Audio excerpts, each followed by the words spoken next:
Attendees are in listen-only mode.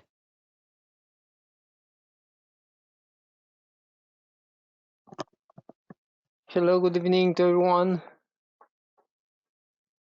Okay, let's go to, I need to finish to set up the screen and everything.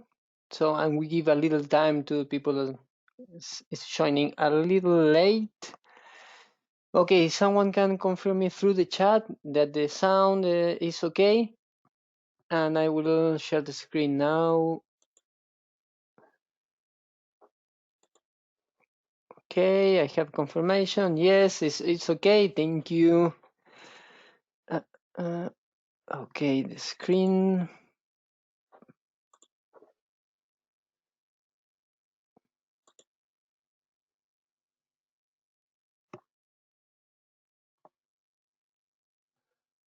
Okay, now I'm switching the screen. You should be seeing one PowerPoint presentation. Yes, with the same day financial forecast there. If you can see that, just tell me okay through the chat so I know that everything is okay. Okay, we have that. Okay, perfect. Thank you, Akira. Thank you, all of you that were just replying to the sound, to the screen. I will record the webinar. Okay, the record already started. So it's perfect. So we are ready to launch. Thank you everyone for joining today in this webinar, Decoding the Financial Market with Matias Menendez. That's me, the one speaking now. I will share the video with you so you can put a face to that name. Okay, perfect. I am in Amsterdam at this moment. It's 7 p.m. That's why I'm at home. This is part of my place. So I don't know where are you, which are the countries you are joining, but I think it's quite a wide range of different places. So thank you all for joining today. Okay, what is the idea from New York? Oh, nice place, Akira. Beautiful city. I'm going to New York in April for a couple of days, 4 days there. I love the city. Amazing. Okay, so I think we will have a. Okay, I will let you know. Nice. We should have people from Europe for sure. I believe through the attendance. Okay, I think we have Spanish speakers too. Vladimir is from Europe. Okay, nice to have you all there. Super important just to participate, make questions. I'm here. I'm broadcasting from Amsterdam at this moment. It's where I'm living now. I'm originally from Argentina. Then when I was 20 years old, I moved to Spain, and now I'm living in the Netherlands, in Amsterdam. That is a beautiful city. If you have the chance to come here, it's really an amazing place. Okay, so let's go to start. So what is the idea of today? Today is a very special day after the communication from the Fed with that interest rate cut. So that is quite interesting, and nice to see what was the reaction of the market after this communication. And we will analyze exactly what is happening, why the reaction is not what everybody expect. So let's go to move quickly to the S&P. That is one of the instruments that we will review today. And we see that the movement was to the downside. We will explain why, what are the sequence at this moment taking place in this fractal, and then what is all the fundamental that is supporting this non-bullish market at this moment. Okay, but it's funny to see the reaction. There is a lot of panic now around what could happen. Okay, so I will put the big screen. Okay, I have this here. Yeah, the market was crazy these weeks, especially in the indices and stock market there. Okay, I have this. I am arranging a little the windows I have in the other screen. Okay, So the financial forecast is the company I'm representing. What we do at the financial forecast, we will see that later. So what are we going to do today? So we will give a quick brief introduction about myself, the financial forecast, what we are doing. Then we'll move to the economic calendar, what we can expect for this week, what are the main events, and then we'll move to the instruments. I put some of them, the pound, the euro, Bitcoin, the Standard & Poor, and the gold. I put oro, sorry, it's gold. But if you have any instrument that you want we review during this webinar, just drop it there in the chat box and we will give a priority to that. Yeah, the idea is try to solve questions. If you have questions regarding positions open, or do you want to open a position, you want to make a trade or an investment, and you just want to share that with us and make the question what we think, what I think, so perfectly fine, you can share it, okay? Good, so what is the financial forecast? The financial forecast is a company that creates solutions for investors mainly. What kind of solutions? Artificial intelligence, and we will see our artificial intelligence at the end of the webinar. What is the performance? What is this about? And we offer education and forecast. Yes. What we believe that we believe that the financial markets, we have this here, are the manifestation of economic activity. That's for sure. All economic activity is reflected in these financial markets. And this is the consequence of social interaction between people. And that social interaction create emotions. Those emotions is something that we will call from now on social mood.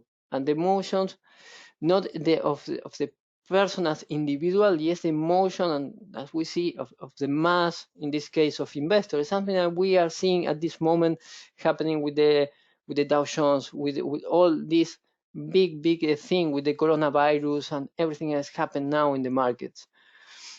And these social moods reflected in these financial markets reflects a pattern that is what we call a fractal pattern for some specific reasons. And with the code, this fractal pattern is what we use to generate all the forecasts and the artificial intelligence that we currently have. So this is me.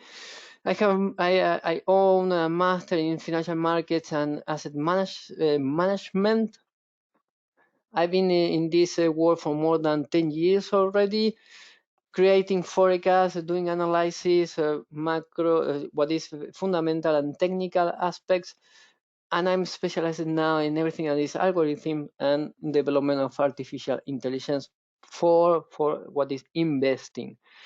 Also, I wrote a book. It's in Spanish, the book, but I am in the process to get this into English for all of you that are interesting. Okay, we will talk about oil. It's Martin. Where are you from, Martin? We'll talk about oil today too.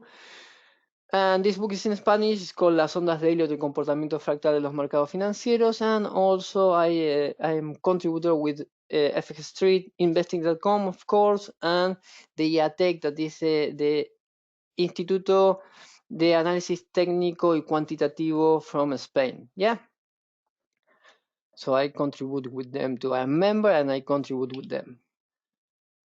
So let's get started. Economic calendar for this week. Oh, from the Netherlands. Is it Martijn or Martin? Martin. I am learning Dutch. Ik spreek een beetje Netherlands now, but I'm in the process too. It's so difficult. Martin, so difficult, but I will get into it. I need just some time. 40 kilometers now. Okay. Nice. So we are close. Okay, so what we have for this week? So on Monday we have the PME manufacturing from Great Britain and the ESM manufacturing from the US. So in both, so let me just go to the actual because that happened on Monday. Both were below the forecast, below the expected. In this case, for the Great Britain was lower than the forecast, and yeah, the US was lower than forecast too. Today, let's go to the actual for this, so we can review actual values.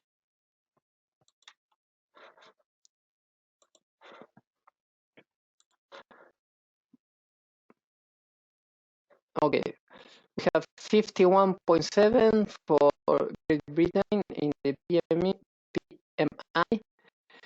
The previous was 50, 51.8, so it's lower than the forecast, but it's above the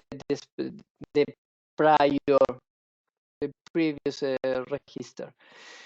In the US, it's lower than forecast and lower than previous. Okay, 50.1. And that is something that is feeling existing now in the US. Oh, Martin is okay, okay. He's learning Spanish. Okay, nice. Buen español, buen español. Okay, so in this case we have lower, and this is creating some panic now because the manufacturing is something that they generate product with this that they will export probably now to China, and if this starts just showing a drop, showing a decrease, then we can start seeing something that is not okay in all this manufacturing market, and this of course will affect the economy. Then for today, Tuesday, we had the PMI in construction for Great Britain, and it's higher, much higher than expected. Tomorrow will be an interesting day for UK. Why? Because we will see the service PMI, that is the biggest part of this PMI group for UK. And especially, we will start just seeing what is the impact of the Brexit. Okay, now will be the first month that we are outside. The UK is outside the European Union, so that will be interesting. And plus this, we had the extraordinary decision from the Fed to cut the interest rate. And this happened the last time during the crisis in 2008. So that's for you to have an idea of how serious this is becoming, that the Fed is taking this step forward, because this is a decision that should be made mid-March, 17, 18 March, if I'm right with the dates. This didn't happen on time. They did this much earlier than expected, but even that way, we will see that the impact in the market is not expected. Okay, we should be expecting a reaction upward, but the market is still sideways. Okay, so let's go to move back to the PowerPoint. So we can move here now to Wednesday. Wednesday we have the service PMI, so that is important for UK. The time you see here is GMT time. And then we have the ADP non-farm employment change, that we know that is give us an idea of what could happen on Friday with the unemployment rate. Okay, so that's why to have like a thermometer of what could happen at the end of the week. We'll have the non-manufacturing PMI from the US and the crude oil inventories. Important just to remind, so Martin was asking about oil. There is a strong correlation in the long-term sequence between the oil and the Dow Jones.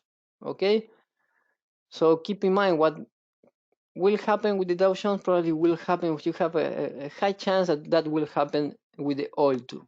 Okay, and then we move to Friday. That will be the most important day with the non-farm payrolls and the unemployment rate. Okay, two key elements, especially at the moment, to evaluate how this potential crisis could develop. If we will have really a recession, this recession is starting or not, the unemployment rate will give us a kind of indication of what is happening there. Okay. Let's move to the next slide. And why we're talking about the unemployment rate, just because of this, because of the correlation, the strong correlation, we can see negative strong correlation between the unemployment rate and the Dow Jones. Okay. we see every time, and this makes sense, every time that the unemployment goes down, the Dow Jones goes up. Yeah, it's that when the economy is growing, there are more short positions to offer, people is employed, everything goes okay, the economy grows. And the opposite, when people start, the economy starts just declining, there is a deceleration of everything. Of course, people just lose their jobs. Companies can't offer the same amount of positions, so the unemployment rate grows. Okay, and we're in this point. We start seeing that like a nice bottom here in the unemployment rate that is extremely low for the US. Is at around 3.5, 3.6, if I'm okay. We have that in the previous slide. And if we start just seeing the turn in this indicator, plus the drop in the Dow Jones, this starts just giving us an idea that a recession could be starting. Okay, that's why keep a close eye into this. And then we have the graphic of the service PMI for the UK, and we see that we're in a downtrend since 2015, with a peak in the last two registers, and we need to see what will happen from now on. Okay, if the UK, the service stay at the same, create a basement, or is at least sideways or start uptrending. Yeah, and that's why it's important to see what will happen tomorrow, especially because of the Brexit impact. Okay, good. That is the most important happening this week. And we're talking about 3.6 is the unemployment rate at this moment in the US. Let's see what happened on this Friday. Okay, so now what is happening with the coronavirus? The market, is really the coronavirus affecting so hardly the market? So it could be another reason behind what is happening. And something nice or something interesting I saw today, the reaction today when the Fed, with the Powell announced this interest rate cut. It was, I used to follow stock tweets, and the reaction of people, of investors, that were saying, "Oh, the money now is becoming fake. It's not real money anymore. Trump is asking for more easing, and that in the end just creating just printing paper to avoid this kind of drops in the market." But if the people start just losing that belief in the money, that belief in the central banks, then yeah, it's where the real issue starts. Because now the value of the central banks that are giving that value to the money, if we believe in them, in the value that they are giving, at the moment we lose that belief, then yeah, we will start seeing this big issue, this big decline. Something interesting to see regarding epidemics like coronavirus at this moment on time, and the markets. What will happen? Mostly, except we can take out this encephalitis lethargica that was really long in the time and was with a sideways market. Mainly the epidemics occurs at the end of bear markets or at the beginning of bull market. Okay, of course we will have some exceptions, but the general rule is that. So we will see starting, we'll see here we are covering like the end of a bull market at the beginning of a bearish market. So this is one exception that we have here, but the rest end, beginning, this kind of end. And here we don't know. We are at this moment in this position. So mainly we can see that all these epidemics are pointing in the end and the beginning of end of bearish market and beginning of bull market. So if we continue, we extrapolate that. So okay, really coronavirus can be the real or the main reason behind a crash, a recession, a really strong bearish market. So then what could be? What could it be? What could be this reason? So something we will check in the next slide. When we analyze the cycles, we were saying before that the markets are fractals and all that mood is reflected in those fractals, and something that is called memory impact. So how the past events affects in the present in order to create trends. That is something that we already know. We know that trends exist.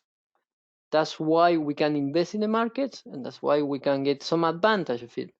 If the market really is random, all this doesn't make sense because we cannot predict what will happen in the future. Okay, that's a concept super important. So we know that there are trends in the market. We know that the past influence in the present. So we can measure that with an analysis this called range risk scale, and we can see here in this graphic how is this impact happening. And this takes the cycle starting from at the end of the crisis, 2008, 2009 in the Dow Jones, till until today. And we can see how this green line, now we can see here, is telling us how this memory impact is happening during all the cycle. Okay, at the moment that the slope, that means that this is a positive slope, this is a negative slope, okay, we see all the time a positive slope. At the moment that we detect the negative slope that is happening here at this moment, this is 2018, at the end of 2018, and the market just, we can see the market became quite random and sideways, and the risk scale range is telling us, okay, this now is chaotic. There is no memory impact affecting what is happening now. So the mood entered in a kind of confusion. So that's why the market behaved this way, totally sideways, and is what we call anti-persistent, up, down, up, down, up, down. So one movement is erasing the other movement. And now at the beginning of this year, we can see there is a new positive slope here with the drop of when the Dow Jones started dropping, the scale range changed drastically again up. And that is pointing us, is telling us, okay, now memory impact is having place again. So now past events are affecting the present, okay? And this is a new cycle starting. That's something quite interesting to see in this analysis because it's telling us, okay, probably the long-term bullish market started at the end of this crisis in 2008, came to an end at the end of last year. And coronavirus was really the trigger to all this. Okay, not the main reason, just was a trigger on this new cycle starting. And why is not the main reason? So that is the other question that we have. Why coronavirus is not really the main reason? It's simple. We can talk about a credit bubble. Okay, do you expect, sorry, I have a question here from Akira. Do you expect the new cycle to be recessive? Yeah, there is now a big chance. Everything, all the scenario built around this coronavirus thing, yeah, it's pointing like to a recessive market. Why? Because all the growth in the US was mainly created by all this quantitative easing, low interest rate. Yes, all the monetary policy applied in the last 10 years just to make the economy grow was based only on that. So they print a lot of money, they give the money very cheap, and at the moment that the Fed start trying to change that easing, that monetary policy and trying to become more harder, more hawkish, the market just drops and drops strongly. Why? Because this is the debt in the US from the last decade. Okay, this graphic is the bond issuance. Okay, it's growing and growing and growing and growing with the time, and this is all the outstanding bonds that is continuously growing, growing, growing. And in this graphic here, you have the GDP plus this is GDP, and sorry, I can see the one, and the debt. Sorry, it was the debt and the GDP, and you can see that practically they grow in the same pace. And if you go, for example, to the Netherlands, that is a great country, you can see that the country is growing with a very low debt. And what is happening now? So if everything, all the agreement with China just fall, and the companies are not, the economy is not able to catch up with this, all this debt, and this is where the real risk is coming. All this debt can't be paid. So the only way now is that what Trump is trying to push is saying, okay, we need to push the interest rate low just to have a cheap money again, and we need to print money in order to cover this. Because now the scenario, the current scenario, is not good for what they were expecting. So if the Fed is not able to keep this, then it's when the recessive moment will come. Okay, that's why we talking about debt bubble. There's too much debt. The central banks printed a lot of money during the last 10 years. So all the growth, and you have some articles in the blog, some of them are in English, some of them are in Spanish, is artificial, it's fake. And now, for the first time, the Fed will face a recession, and now the interest rate even is lower, with a very low interest rate. So this tool, this monetary policy tool, is losing strength. Because here was easier. Okay, we have an interest rate close to 20, close to 10, so it was easier. They have a space to play with it. Now the place is really small, and they need to start just moving to probably to the negative territory. Okay, so that's why everything just point that we have big chance to create a recessive atmosphere, a recessive scenario in the coming years, if they are not able to control it. Okay, I hope they create a tool or something to control this, but it's quite difficult at this moment. Okay, because this coronavirus is triggering a lot of things. It's like a domino effect. Now, coronavirus is not the main reason. The main reason is this debt bubble, but the coronavirus just starts just dropping, making all these pieces in this domino just fall. Okay, it's clear the idea. Follow next Friday the unemployment rate. Yeah, that will be quite interesting. Can you separate private sector and government? Yeah, it's possible to separate. So I took the graphic from Trading Economics. So you have a big database there, and you can split it. But here in this graphic, and you have the private sector and the public sector. Okay, so you can see any kind of sector in this graphic here, and you will have access to those graphics in the blog. Okay, so let me just escape it.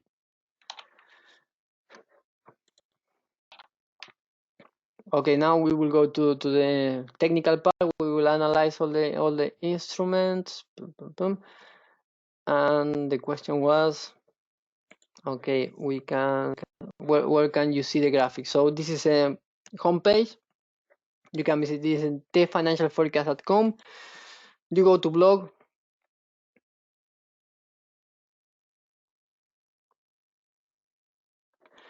Okay, and you will see the graphic in this one. This is in Spanish, but okay, with Google you can translate it into English, and you can see the graphics. And you have part of the graphics and older entries, and we have that article is in English. Okay, weak dollar and artificial growth is in the second page.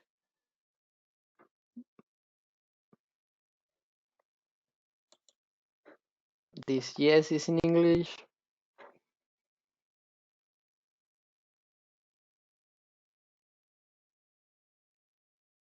And here you have a bigger graphic and more in detail of what is happening now. Okay,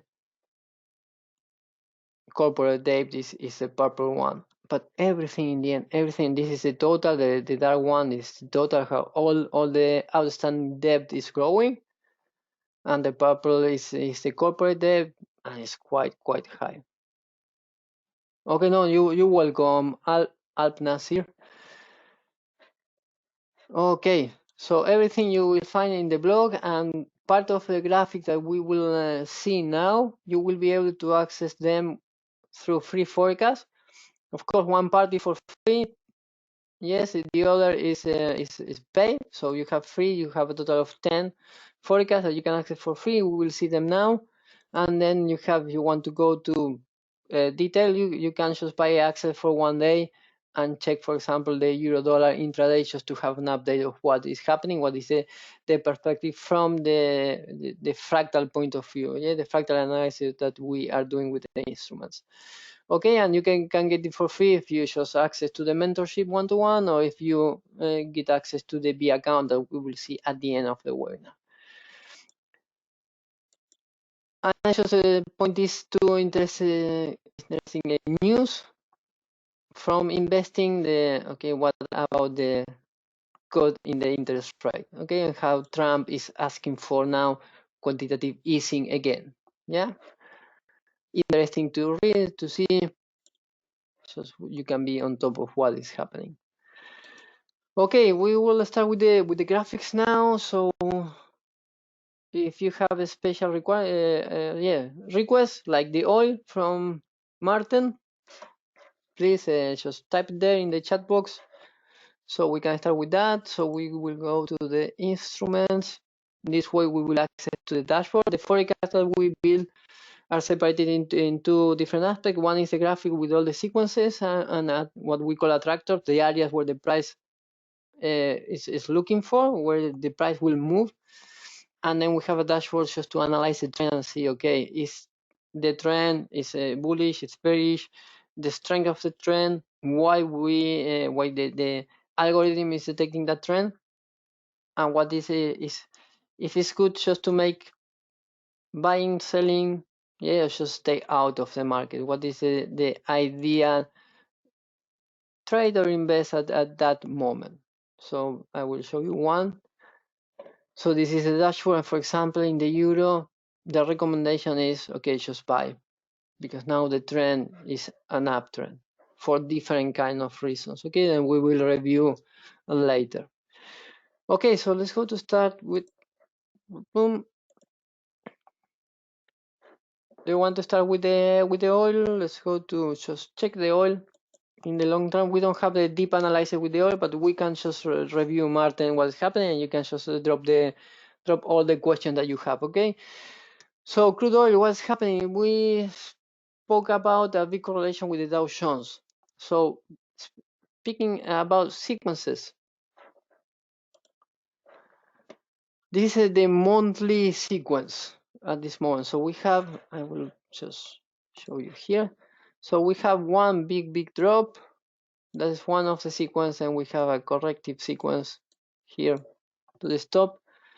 And then we can just find out 1, 2, 3, 4, and maybe this could be a fifth sequence. Okay, what's happening at this moment in the monthly time frame, what is a long term, the price action is sideways, is one in what we call the non-trend zone. Okay, so that means that there is no really a trend developed at this time frame. What is nice or interesting to see that at this moment the price, so we had this movement up from this bottom at this low is at 2604. From there we have a movement in 3 sequence, 1 to 3, to this top that is in 7688. From then we have a strong drop, and this drop is breaking the relationship between the sequence, because sequences are always connected in time, length, and speed. Okay, this is what the fractal is telling us. There is always a connection. We have different degrees of connection, but always is a connection between these three. Okay, and this first drop is not connected in time and in speed. Yes, in length, because in length we see that is at this moment in the same range of the attractor of the blue box. But what happened was too fast. That's why the market just became sideways, just to gain that time, to give enough time to create the next low. And everything is aligned now, but there's still a low missing. So two things could happen now with the oil.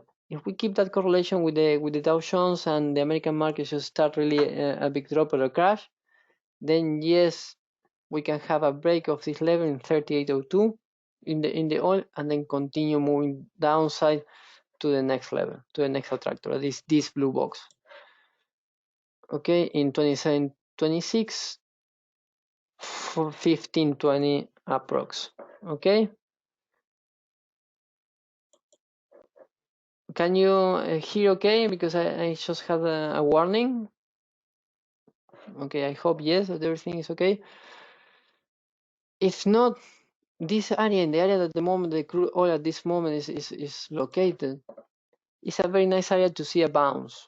So if we see a bounce from here and we challenge this upper key level in 68, 63, then we have more chances to develop a bullish market, okay, in the long term. At this moment, we're in that area. It's very nice. Should be nice to see a bounce there to start talking about a bullish market. If not, we will move just to challenge this level in 3802. Okay, keep a close eye into this level in the long term. We are only $10 far from this level.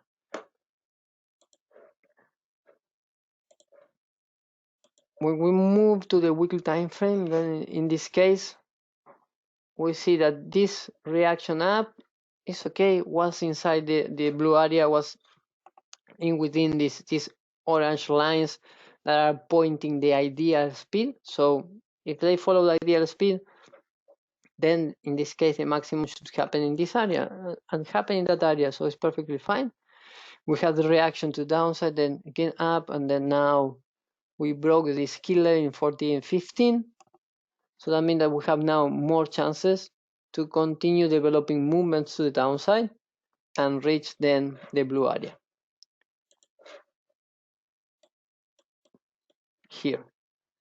That is matching with what we saw in the monthly time frame, because we saw that ideally we need to create a new low in order to have a 3-wave sequence, 1, 2, and 3, correcting the prior cycle. That is the first stage. That is the first thing we need to analyze and we need to see, and we need to keep a close eye. If we see a bounce from this place, nice. We can start thinking about a new bullish market. If not, we can have a bounce in this attractor, in this area, and then prices will continue moving down. So once this area is reached, you need to expect a bounce, or that the price just stay trapped in this area. Yeah, but the price will continue in this non-trend zone. So we need to give a little more time in order to have a more defined trend in this case. Yes, if not, we are still in this time frame in a sideways market, in a non-trend zone, and we need to wait for more confirmations. Okay, clear?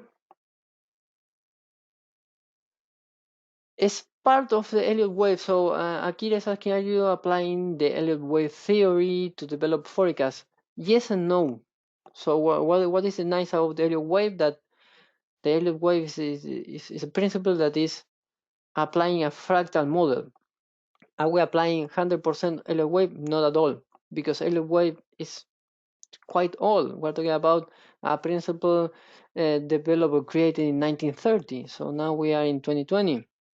If we're applying that in a nowadays market, so it's useless. That's why if you stick to the old rules of Elliott wave, no way. You will have a lot of mistakes and misunderstandings. So you won't read properly the market if you apply 100% Elliott wave. What is nice of Elliott wave? Yes, he was showing that there are cycles, that there are waves, that there are structure for bullish, bearish, very useful to start just working in developing what is a structure, but not 100% Elliott wave. So I will give you an example. So the base of everything. It's very nice if you have the chance to read some of the book from Mandelbrot. I recommend that because it gives a very nice point of view of the market as fractals, and it's fresh. It's something new, and we don't stick to the old theory. So you have always something that's called initiator in the fractal. When you are, the fractal is, in this case, we can talk about the market as fractal for two things. One, you have a fractal dimension. Yes. Yes, it's a really good book. You have fractal dimension, and it's self-similar. All the structures that you see are self-similar from the graphic point of view when you see it, but on the statistics too. And we will see why some statistics examples, why the markets are fractal and behave practically the same. So when you can prove that, you can say, okay, it's a fractal. Okay, what's happening really? So you have one first movement that is called initiator, that is a straight line, but that line you can break it into a zigzag. But that is not only about the sequence. You have a zigzag that is a basic movement, but every part of this construction of this zigzag is connected in time and in length, and that create different kind of patterns. Those are the patterns that we located, that we could isolate from all the instruments, and those are the ones that we are using. Different relationship between in this zigzag basic structure in time, length, and speed. That's why we talk about these three elements. Yeah, is Elliott wave? No, not really. It's not Elliott wave. You can translate this into an Elliott wave. Yeah, of course, it's easier. This is much more accurate than Elliott waves. Yeah, so that's why that is the difference. Yeah. So if you want to convert this into Elliott wave, it's easier. You can say, okay, this is. You can say this is A, this is B, this is C. So you have here W, then you have the corrective X.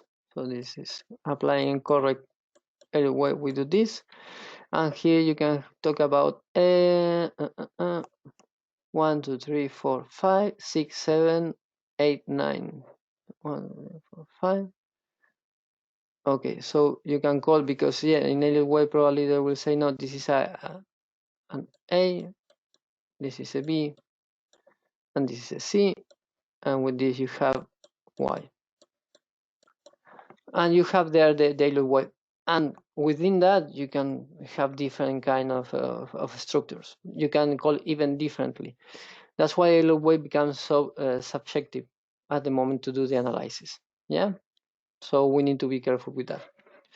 Okay, so we have this with the oil. Any question about the Martin? Do you have any question with the oil?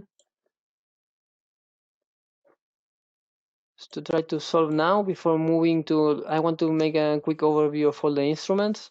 Yeah, because we need really more than an hour to do this.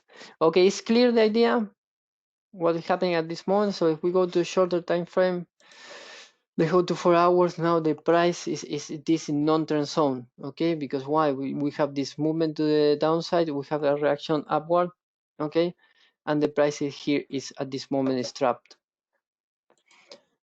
The trend in the high degree is pointing that you should continue seeing movements to the downside. Okay, so you have this probably. Okay, and from this level down, you have a short-term, a very short-term trend confirmed. And in this case, if you have the break around this level, you will see more corrections to the upside. Okay, so that's to keep in mind for the oil. Then let's go to move quickly pound. What's happening with the pound at this moment in the weekly time frame? We are sideways between these two levels, 133.29, 123.28. So we are around this area. You can access to these graphics for free. Okay, and looks like a corrective structure really. We will check it in the dashboard what the dashboard is telling us. If we move to daily, we reach the tractor in 3 waves, 3 sequence.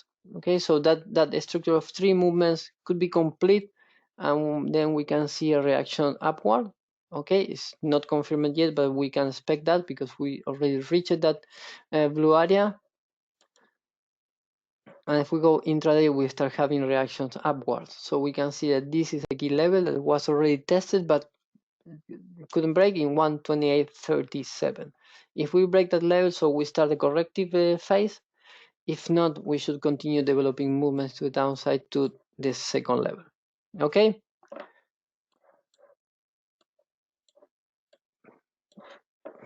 So let's go to check the dashboard for the pound weekly time frame. In the weekly, we start developing a downtrend. Okay, what is persistent? That the memory impact is like spread 45-45 for both. In the statistic, the movement to the upside are higher, but the speed, as we can see here, is moving to the downside, and the spectrum. Yes, this is something that when we talk about fractal statistics, is this always used to be balanced in all the instruments. At the moment you see the spectrum, you see practically an equal distribution, positive and negative. So all the movements try to compensate each other. Okay, so that's why we can talk about this fractal statistic, and we will see the same with all the instruments. Always try to stay in a balance. Okay, so we have this here. Perfect. I think okay, my battery is okay. I have only 90% battery now. Okay, we need to move faster, guys. Okay, that was the pound. Let's go to the euro. The euro is moving strongly upward. We reached the second attack on the lower time frame. Okay, 4 hours. If we go to weekly, at this moment we have a very nice bounce, and we broke this level 1.1132. So that means if price action keeps above this level, we should continue seeing movements upside to this first area. And if we break that correlation with time and speed, that increases chances to continue seeing movements upward. And the challenge of this level 1.2137 is the one that will open a bullish, long-term sequence bullish cycle for the euro. Okay, to this area. You can access to this graphic and check it deeply for free. We go to daily. That's when we talk about a break in the distribution. So we were expecting a corrective sequence. We analyze the fact and say, okay, if this movement is a motor movement, the motive movement in the cycle, then the corrective movement should be expected to end here. If the movement doesn't end here, then it is not a corrective sequence. It's again a new motor cycle starting. So in this case, we can talk about a new bullish cycle, and this time frame began. Okay, so we should be continuing movements to the upside, to the next level, around 114, 115. Yep. 4 hours, we can see a stop in the movement now because we reached the second level, probably a correction or at least a sideways movement before continuing moving upward. Bitcoin, weekly time frame. Okay, we are sideways in this time frame for the instrument between these two levels. Something nice that we can talk about with the Bitcoin. We had the bounce in the ideal place. Ideal distribution time, length, and speed. This point here, we have the reaction upwards. So now the chances to continue developing movements to the upside, upward movements, are higher than movements to the downside. So that's why it's important to see the bounce here. We need more confirmation, yes, but we have the first key element that is a bounce in that area. Okay, so I don't have much battery. The same with is happening at the daily. We can see a bounce here, and the break of 9,903 will confirm a new bullish cycle at this time frame. S&P, that's what we were speaking before. So the Fed should cut the rates, but the reaction of the market is negative. Why? Because the mood at this moment of investor is negative. They are not expecting a change. They are not believing now in the old monetary policy. So something new needs to happen in order to change this mood. Okay, let's see what happened in the coming days. What happened with the unemployment rate? But at this moment, the first reaction is negative. So the cut is not enough to revert this situation. And if we go to the lower time frames, we reach it in the monthly time frame, the attractor, and we are having this bounce, this movement to the downside. So this drop, the same is happening at the weekly time frame, and this movement is so fast. It has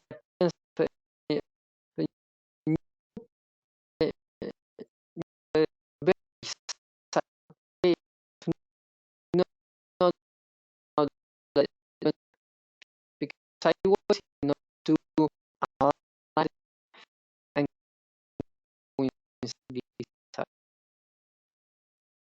but everything is pointing to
Now, yes, no, I can see audio. The audio is back.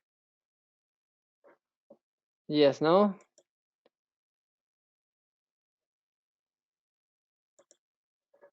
Okay, great. So we have a, yeah, nice. So we have a, can you see the screen? Can you still see the screen?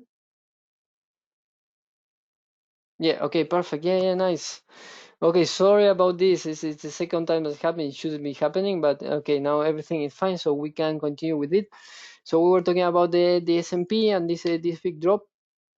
So the measure that the Fed took today is not enough. So that's what we were saying. We explained everything. Okay, is this by internet? Tell me. Thanks. Okay, Gassin, thank you for staying here. I will contact you. I will place a recording of the webinar in the blog tomorrow. So tomorrow you will have the recording available. Okay, so that's great. If you want to go through it, exactly. I will check the goal now. So Gas is asking for the goal. We will check the goal and we will check the result from the artificial intelligence that we have. So you have an overview of everything. Okay. So let's go to check. We know what's happening with S&P. Something that is important just to mark here in the graphic is we have this maximum here. Ideal distribution area, time, length, speed. So we have the three elements aligned and we have the strong drop. So that means that now we have more chances to continue with movement to the downside to see the last leg of a three wave sequence. 1, 2, 3. So we see 1, this is potentially an end at 2, and then we need to see the third movement that is confirmed with the break of 2893. Yeah, and with this break, so we confirm that the sequence we have even more chances, more than 90% to continue developing movements to the next two levels. Okay, that's what's happening at this moment with the S&P. And if we go to the dashboard for this S&P,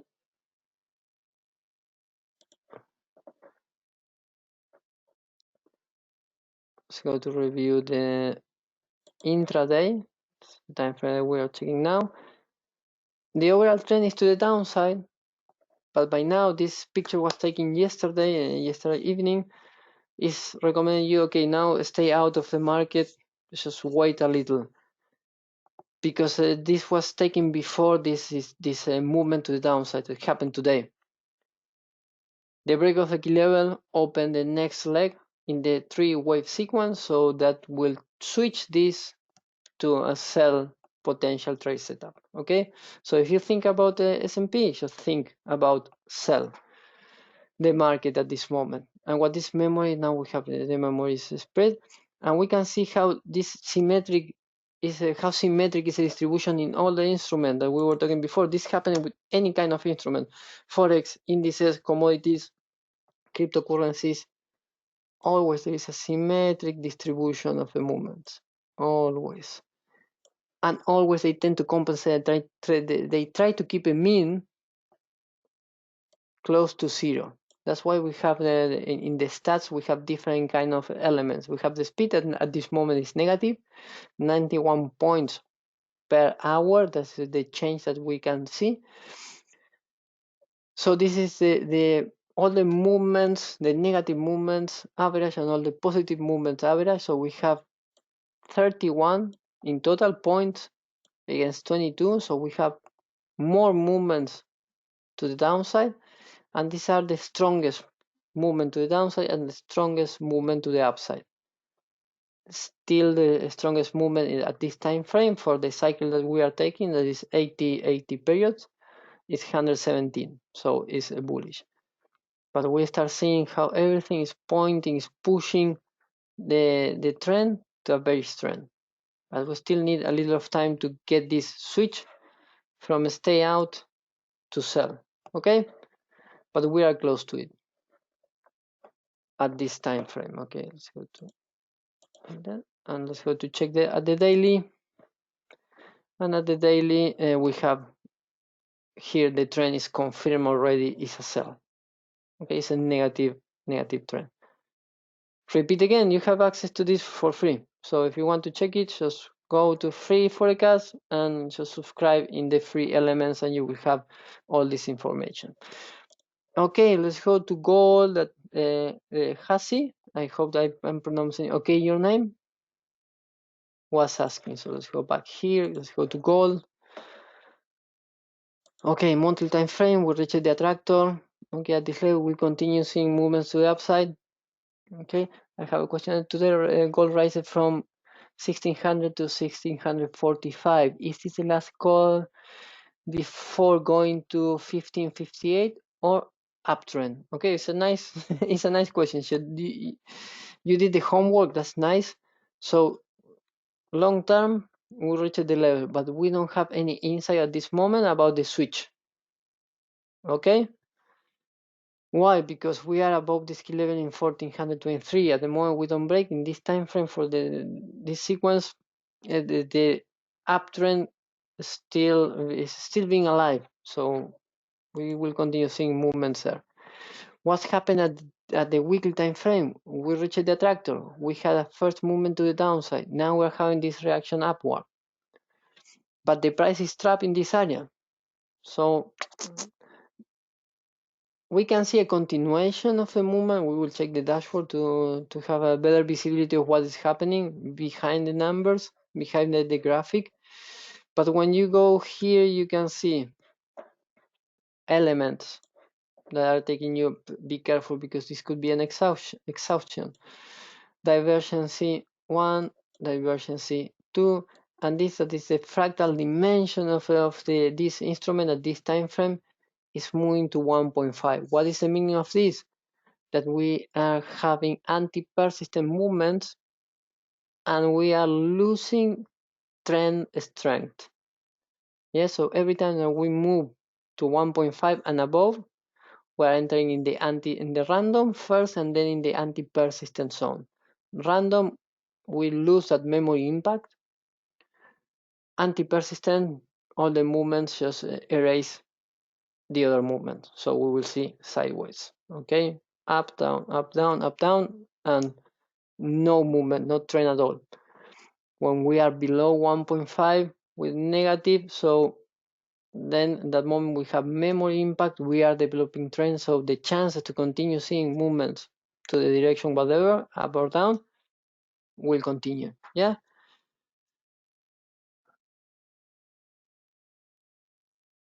Okay. No, it's good. I won't say I won't read that message, but it is good to keep that in mind. This is a personal opinion. Now, at this moment, if people start losing faith in money, as it is, in money to storage value, so you will see a shift of from money to gold. So gold will always be gold. So it's a good way to storage money. Yeah, and in these moments like now, when nothing is safe, and these central banks are losing their strength, and people is losing faith on them, credibility is the right word. So then gold is a nice place to storage the value of your wealth. If we go to daily, this is your level. That's 1658. Okay. If we break this level, then we will continue seeing movements upward and we will reach the next levels. If not, we just need to or align with the distribution here in time and speed, or continue developing movements downside. So these are the different scenarios. So for you to see how the algorithm think. So we break this level, we go first to this level and first to this. If we break this key level in 1658, if don't, nothing is pointing out we should be breaking this level. Price action should stay below this level, and then two things, or just consume time in order to create lows in this area and create a new low before moving up, That is another scenario, or continue developing movements downward outside this ideal distribution of time and speed. And if this is happening, then you are talking about a long-term bearish cycle. Yeah, and that's what could be happening now. Okay, why? Because at weekly, if we don't break this level, okay, think about these two scenarios, or sideways or downside. If we break this level, we continue movement to the upside. Okay, so in that those are the scenarios that you have. That's why we have the dashboard, because okay, you have three scenarios at the moment of high probability. What is the one that has the highest probability to develop of these three?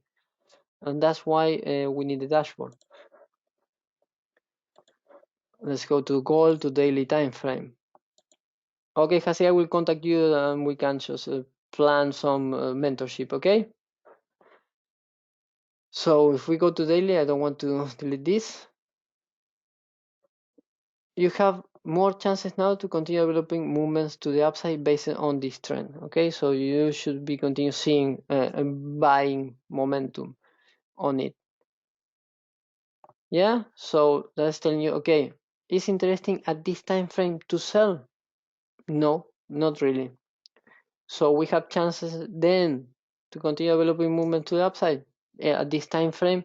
Maybe you can see a correction and then you will see new highs anytime soon. What happened at the 4 hours time frame?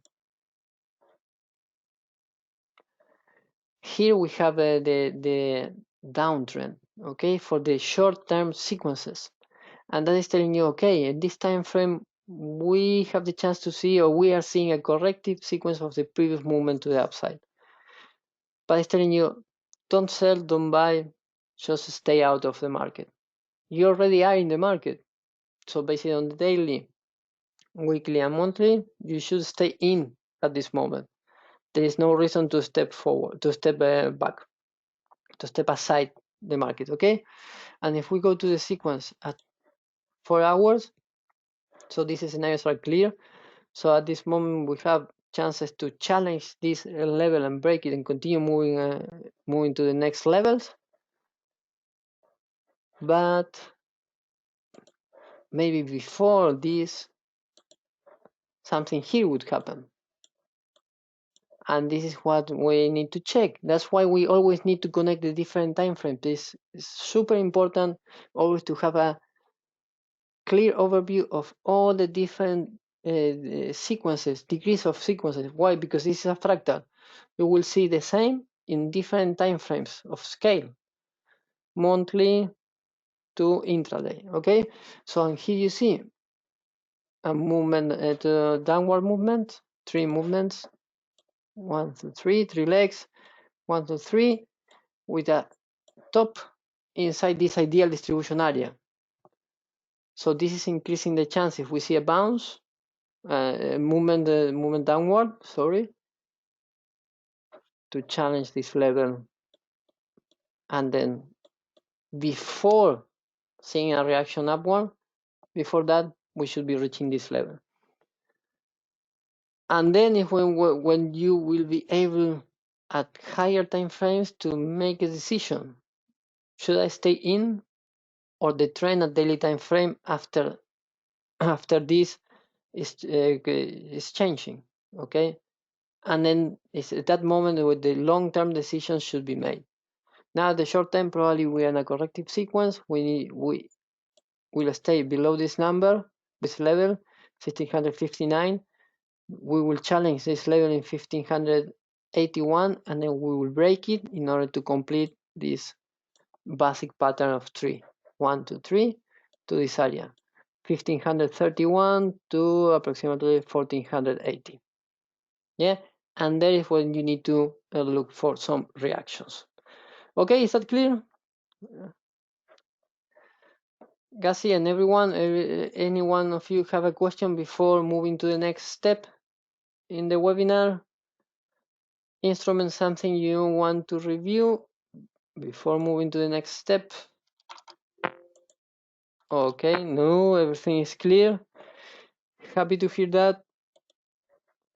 So those are the instruments we analyzed today. Now we will move to our artificial intelligence and what is happening with that now. Last year we developed this, what we call the Bumblebee. And Bumblebee is compatible with MetaTrader 4. Okay, that's why we call this as our first commercial artificial intelligence. Okay, yeah, Gassi, I will contact you. How it works? So it started to being live in November last year, after a long time of developing and building up this great tool. And what it's doing in Bumblebee is keeping this concept that we saw before about the fractal, about how the market behave and connecting the different time frames. And what Bumblebee is doing is using MetaTrader 4 platform, is taking the real-time data, then it processes this data is processed and analyzed by the algorithm, by this artificial intelligence, detect the trend, and what we call this sentiment, investor sentiment, because we're talking all the time about this fractal. Define the trend and say, okay, we are developing trend or not in that specific instrument. Yes, what kind of trend? Is a bullish, it's bearish. Okay, for example, it's a bullish trend. Analyze the different scenarios, and if we have a high probability of success, then Bumblebee execute the order. If not, Bumblebee stays aside. So that's why this great tool doesn't make a lot of trades or investment position, just it enter in the market at the right moment, because we have a high chance of being successful in that position. If not, Bumblebee stays aside. That's what is nice. That in the end is what at the end of the year make your wealth grow, make your account grow. That's what I like of it. Why? Because most of these robots or artificial intelligence that are in the market work with a simple work in a simple way. They want the robot make a lot of trades. Why? Because they get a commission for that. They get a commission for the amount of trades, for the volume of lots that are traded. And doesn't matter if you earn or not, you get profit or not, or you lose money. Doesn't matter, because you always will get the commission. That is not the idea of Bumblebee. Bumblebee is an investment tool to make your wealth really grow. And these are the results that we have with Bumblebee. So we have at this moment Bumblebee live in 3 different instruments, and we continue working in new instruments. Okay, we have the pound, we have the euro, and we have the dollar yen. With these 3, in a year is expected an 86% return, with an accuracy of 84.6% of the total transactions. So from all the transactions, from 100 transactions, for example, 84 are profitable and only the rest are lost transactions, but with really a small loss, and you will see why in the next slide. So really it's working quite well, applying this fractal that we already isolate in the different instruments. It applied this pattern, analyze the market, and take action on this. Bumblebee is working really well. And this is a way that you can see how it's working in the pound, in the euro, and in the dollar yen. Okay, yeah, the chances of error are really low. Why? Because of what we said before, it really analyze the market and take action when you need to take action. That's why in a time frame of a year, we can expect on Bumblebee doing only 28 operations in a year. That is not a lot, but it's good because you can get a profitability of 30%. Plus that, you add the euro, you will get 23 transactions with the euro. Okay, but you will get 36% profit added to the other 30. Okay, and that is what really is building the strength of Bumblebee. And these are the transactions from the last month, real transactions. Okay, so we had, you can see that the system generates a transaction, a lot of transactions, but not of all these transactions are really open. So we have open transactions in the dollar chain during the last month, during February. Okay, and this is how continue evolving Bumblebee along the year. Yes, so it's really good. We are very happy with this. The plan is to add the USCAD and the Aussie dollar in the coming months. Yeah, so we are building the tool for these two instruments. We are doing the back test before launching it, of course, and will be available soon. If you want to have access to Bumblebee, you want to know more about this, you can contact me. I will show you the email address. And Bumblebee is totally for free, so you don't need to pay nothing to get there's no a fee to get access to the tool. Yes, of course, we'll get a fee if you have a profit of it or not. Okay, it's the only thing that we ask with Bumblebee. But any other kind of fees is zero. Yeah, it's totally for free. So we have a total of 3, 4, 5, 6, 7, 8, 9, 10, 11, 12, 13, 14, 15, 16, 18. So more than 40 potential transactions, and only 2 were available. Yeah, it really reached to were triggered, okay, during the last month. But the good thing, every time it triggers, we have a high chance to get profit of it, okay? So nice with the Bumblebee. Any question, anything you want to know about Bumblebee, about mentorship, anything that you need, just you can reach me out at info@thefinancialforecast.com. Yes, it's me checking that email, part of my team. So, but I will be answering to you these questions. I will upload the webinar, the video, the recording tomorrow. You will have access to it in the blog. If you have access to the graphic that we saw today, part of them, I go up here in the free forecast. Okay, you just need to go there and subscribe to all the free. It's zero value. Okay, you can get those 10 forecasts with the chart plus dashboard for free. And if you want to know more about Bumblebee, you just go to artificial intelligence solutions. You have some graphics. You have part of the story I show you today. It's live. It's working perfectly. We are very happy. We will continue making Bumblebee grow because really this proves that the system that we are using, the algorithm, that fractal concept that we are applying works. Yeah, and we really can predict the market with it and invest in a profitable way, without hurting the accounts of our clients. Okay, so perfect. That's all for today. If you have any questions, just please send an email to info@thefinancialforecast.com and see you next week. Well, not next week, next month. Sorry, next week we have the webinar in Spanish again. So if you are a Spanish speaker or you want to join just to see the graphics, you can do that. Will be next Tuesday at the same time. Okay, thank you all for joining. Have a wonderful week and see you next month. Bye.